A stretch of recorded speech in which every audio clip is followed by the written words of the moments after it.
يا أيها الناس ضرب مثل فاستمعوا له إن الذين تدعون من دون الله لن يخلقوا ذبابا ولو اجتمعوا له وإن يسلبهم الذباب شيئا لا يستنقذوه منه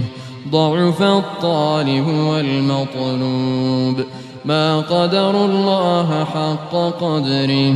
إن الله لقوي عزيز الله يصطفي من الملائكة رسلا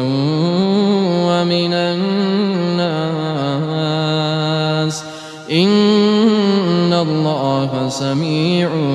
بصير يعلم ما بين أيديهم وما خلفهم وإلى الله ترجع الأمور